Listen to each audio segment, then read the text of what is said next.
Recording studio Jehanabad.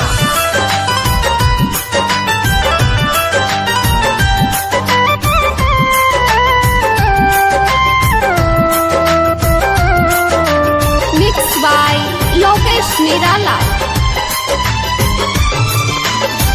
बनी के दाता हली आइए विधाता, बनी के दाता हली आइए विधाता, फूटी फूटी रोबे परिवार हो। बबुआया सके जिंदगी के नैया, बबुआया सके जिंदगी के नैया, फसल बीचे मझधार हो।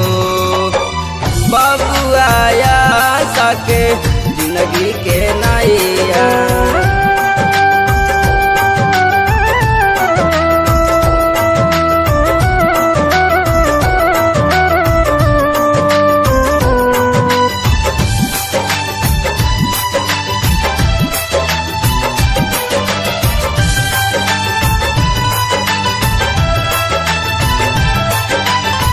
ऐसन भइल बा बाबू के बेमारी, दोसरा के मोती के बन के भिखारी।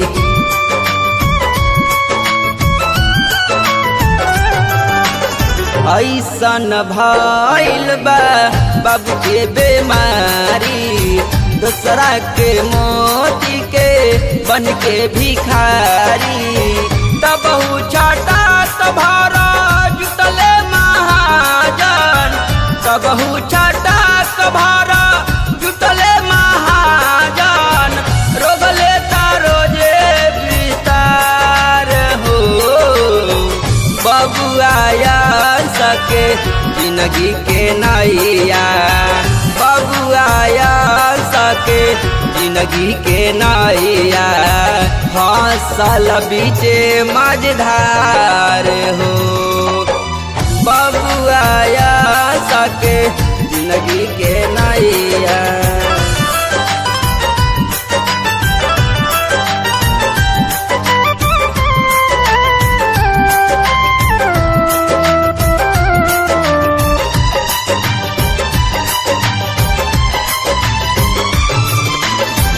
माइये बाबू के रउए पे आस बा, गोदिया में कूदत दुआ करत विश्वास बा। ए माई बलका के पुकार सुन लहो। माइये बाबू के रउए पे आस बा, गोदिया में कूदत दुआ करत विश्वास बा।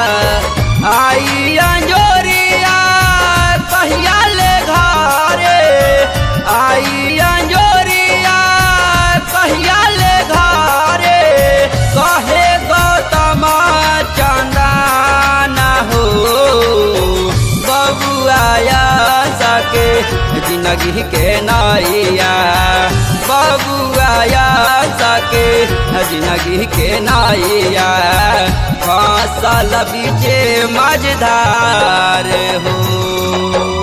बबुआया सके जिंदगी के नैया, बनी के दाता हली आइए विधाता, बनी के दाता हली आइए विधाता, फूटी फूटी रोबे परिवार हो।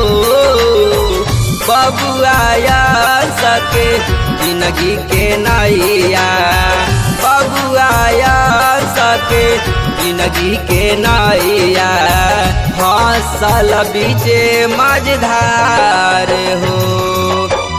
बबुआया सके जिंदगी के नैया, बनी के दाता हली आइए विधाता, फूटी फूटी रोबे परिवार हो। बबुआया सके जिंदगी के नैया, बबुआया सके जिंदगी के नैया, फसल बीचे मझधार।